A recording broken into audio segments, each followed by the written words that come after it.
We know that nice fall weather we've had the past 6 weeks, lots of sunshine, mild temperatures, cool mornings, this perfect fall weather. We know that's going to be coming to an end, and it's coming to an end across much of the area today into tomorrow. Not the biggest storm we've ever seen, but our first taste of winter for many areas, especially the lower elevations. Do have some warnings and advisories. In effect, the pink areas, these are all winter storm warnings, mainly the northwestern mountains. And winter weather advisories, mainly the southern mountains. You can see Afton, no, not Afton, I should say the mountains outside of Afton, Salt, and Wyoming Range. Also here across the Bighorn Basin, also the east slopes of the Wind Rivers. We also added here across the areas of eastern Sweetwater County to the east of Rock Springs out toward Wamsutter. If you want details and timing on these, go to our website, weather.gov/RIW. A lot of different start and end times on this. Now we time out the impacts.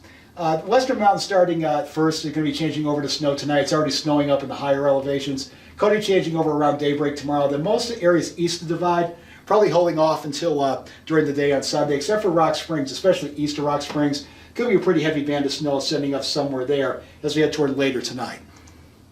And the wind gusts we're looking at, we're not going to see the really strong winds we saw today. Some places seeing gusts maybe to 70 miles per hour, or a couple of trees blown down in Lander as well. Could be some gusts to around 40 miles per hour at times, especially the wind-prone areas like Rock Springs up here around the northern Bighorn Basin. Also northern Johnson County, the 47 might be pushing it around there. And a few things I want to emphasize here. Number one, accumulations will be lower on most of the paved surfaces. It's been fairly warm, so a lot of that snow is going to melt on contact, especially during the day and especially in the lower elevations. And tying into that, higher the elevation, the greater the impacts. That's just common sense. So if you have to go over the passes, this will be a little more dicey than if you stay in the lower elevations. And finally, I'm going to keep telling you this, I'm going to keep smacking you upside the head like this until you get it. Focus on the impacts, not the total snowfall amounts. You hit an icy patch, even if it's just a trace of snow, it could really ruin your day.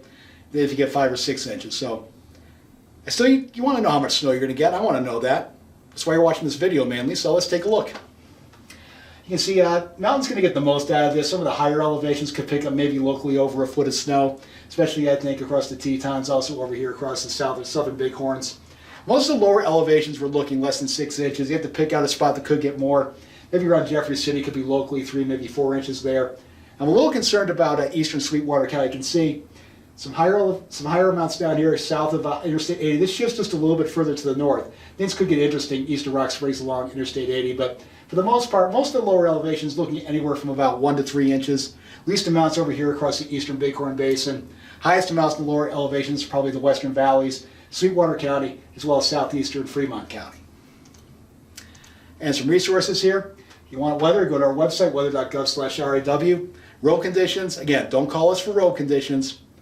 Call these guys or contact these guys. You get it right from the source here. Great website. You want to take a look at the road conditions, www.ylroad.info.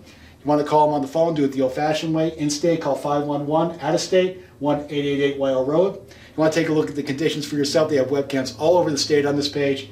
Weather.gov/RIW. Go to local programs. Click on our webcams by route. Be safe, everybody. Enjoy the rest of your weekend.